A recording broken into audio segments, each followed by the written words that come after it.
Magnus Wellington was a man of immense wealth who is well known for his goodwill. His death sent ripples of shock throughout the city where he had lived for decades. His wife, Genevieve Wellington, has been with him for many years, spending his money lavishly and living her life in opulence, taking expensive trips and throwing extravagant birthday parties every year.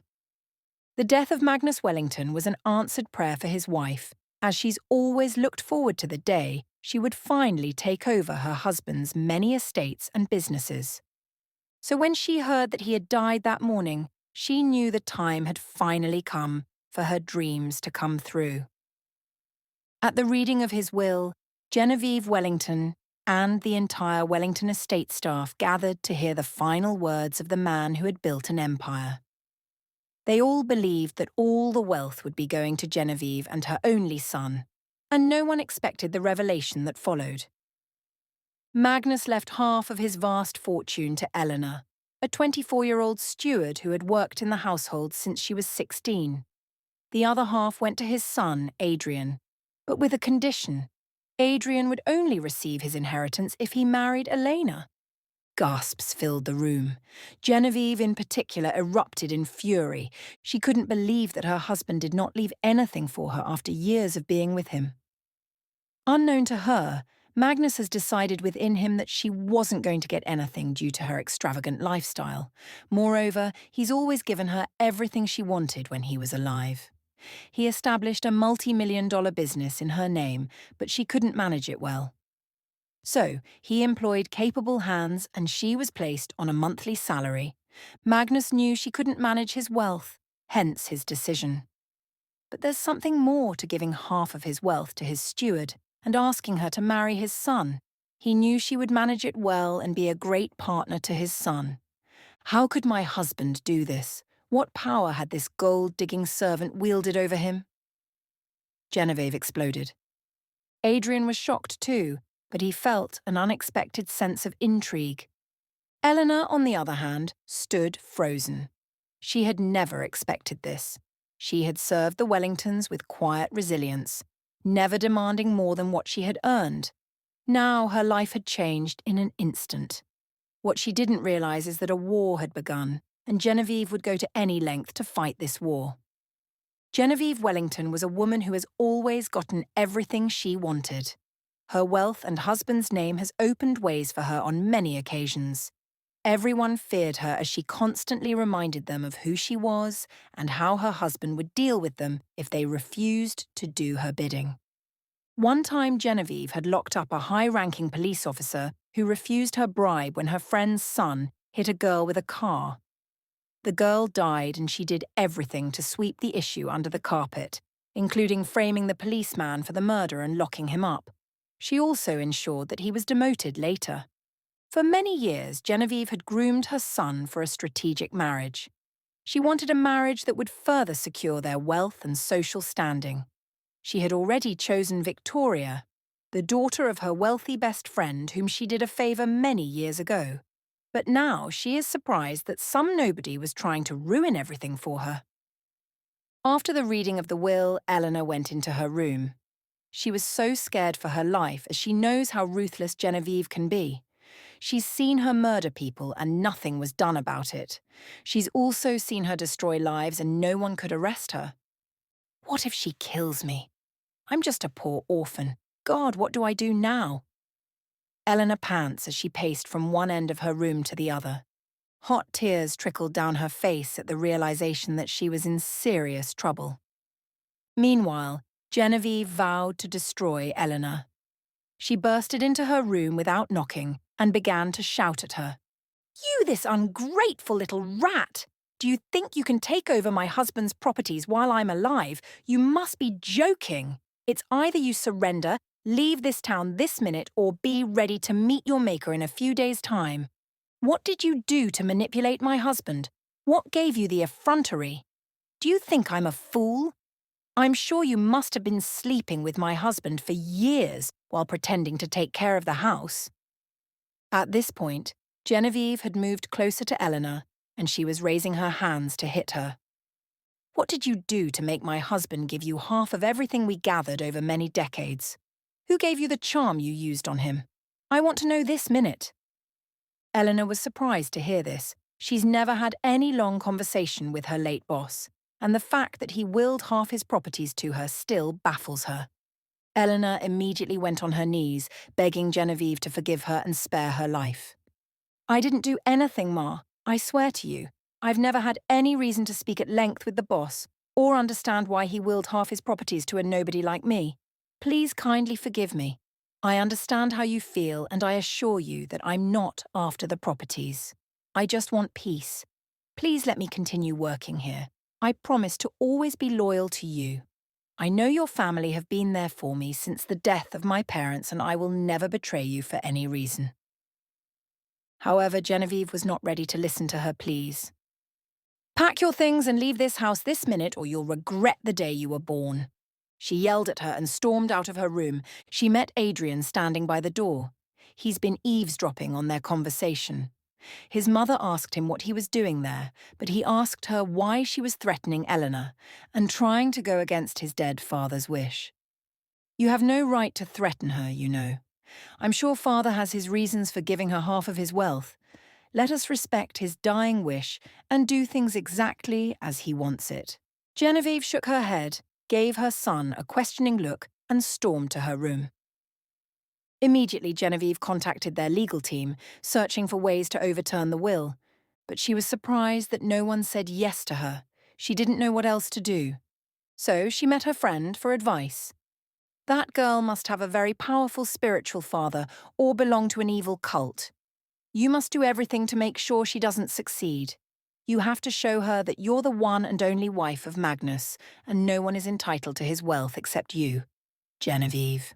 She leaned forward to whisper into Genevieve's ears, and she smiled at her wicked suggestion. They'd both decided to start by looking into Eleanor's family and find ways of hurting her. They did this by hiring a private investigator to dig into Eleanor's past. Also, Victoria, playing her role perfectly, began whispering doubts into Adrian's ear. "Are you sure she didn't deceive your father?" she asked, pretending to be concerned about Adrian. But Adrian knew better. He has no feelings for Victoria, but she's been throwing herself at him for many years. Many times he'd explained to her that he cannot marry her because he doesn't have any feelings for her. But Victoria would always argue that feelings will grow as long as he's willing to give love a chance. Adrian always ends up arguing with her on many occasions since she wouldn't back down.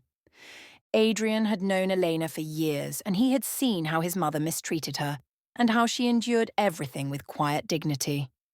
He's always admired her resilience and hard work and wished to have a wife who has most of her qualities.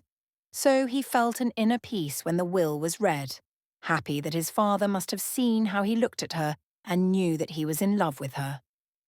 Due to this, he found the idea of marrying Eleanor entirely pleasant. Adrian was going out to work the next morning when he saw Eleanor standing outside the gate with her packed bags. She had decided to leave the house to prevent Adrian's mother from hurting her. Adrian got out of the car and walked towards her. "Why are you here? And what are your bags doing here?" Adrian questioned her.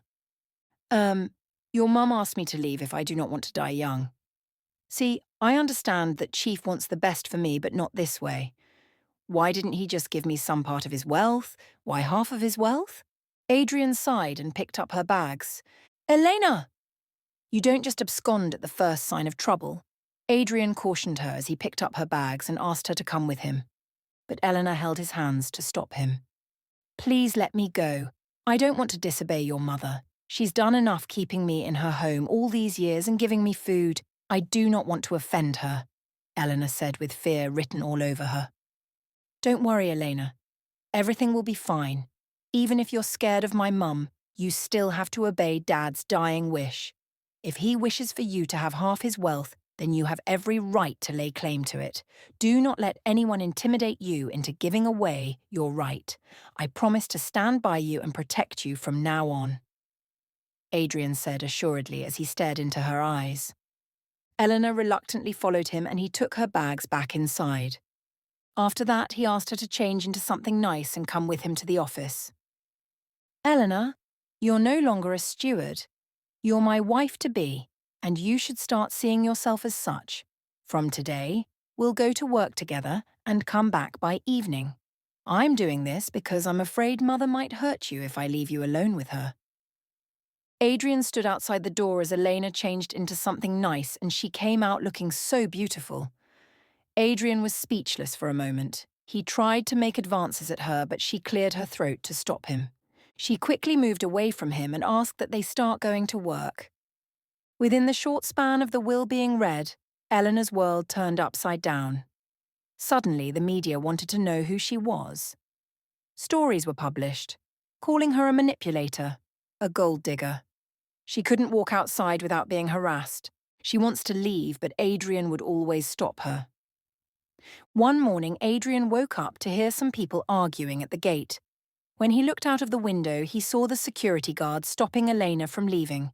He had instructed the security guard to not allow Eleanor to leave the house with her belongings.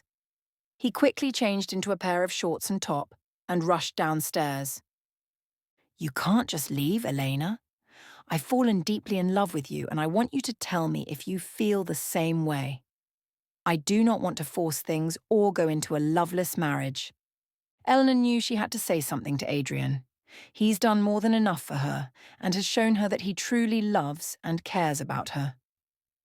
"I love you too, Adrian, but I'm scared of creating issues between you and your mum."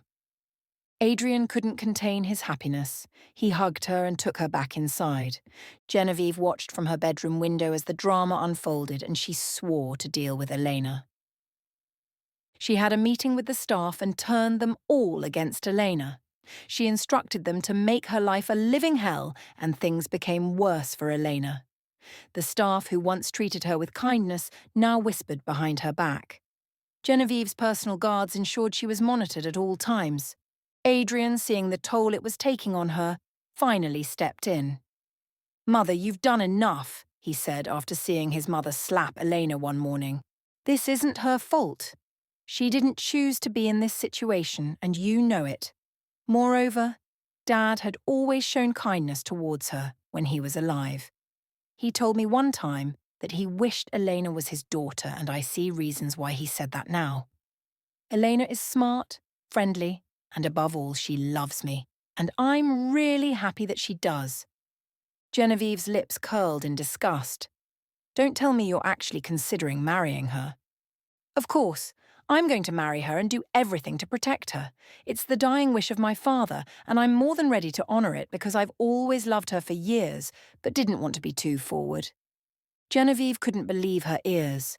She raised her hands to hit Adrian, but he stepped back from her. He stormed out of the sitting room and went straight to Eleanor's room. He asked her to pack a few things in her bag, and they left the house.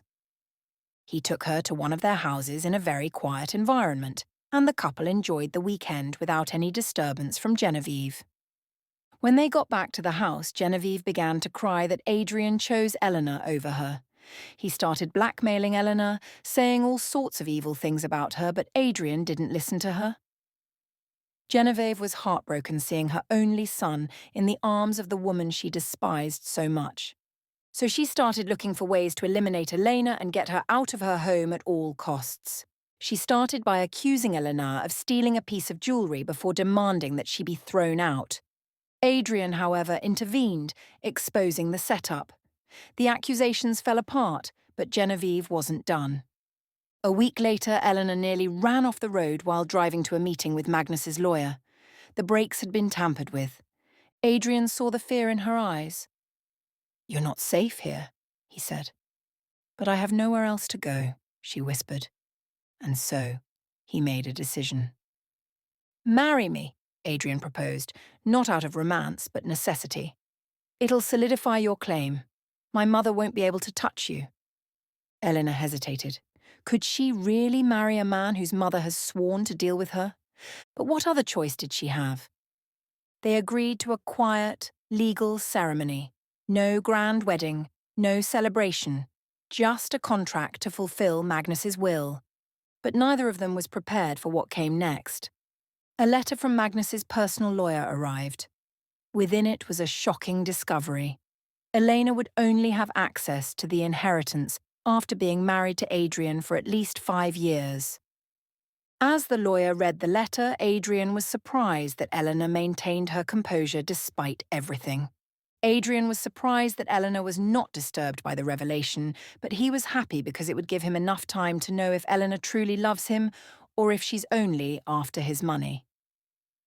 Genevieve was very satisfied with the letter as it would give her enough time to deal with Elena. If Elena wants to marry her son, she'll have to contend with her. But she will not allow her to have peace. With her schemes failing, Genevieve decided to take the ultimate step. Eleanor had to die. So she hired a hitman, ensuring that Eleanor would have an accident. But Adrian, having grown suspicious of his mother's desperation, uncovered the plan just in time. He rushed to Eleanor, finding her car rigged to explode. He saved her, but it was clear now. This wasn't just about money anymore. It was life and death. And they had to strike first. Adrian and Eleanor worked with Magnus's lawyer to expose the truth. They gathered evidence of Genevieve's corruption, her attempt to manipulate Magnus's will, and her involvement in his death. Yes, because Magnus's death had not been natural. Medical reports revealed that Genevieve had slowly poisoned him, ensuring his demise before he could make any final adjustments to the will. But unknown to her, adjustments were still made, in favour of Elena. With undeniable proof, they went public. The scandal rocked the Wellington name. Genevieve was arrested, and the news of all her evil doing were all over the media. But through the chaos, something unexpected happened. Adrian and Eleanor had fallen madly in love. Their bond became stronger and stronger, and what started as a contractual obligation had turned into something real. The way Adrian had risked his life for her. The way Eleanor had stood by him despite everything.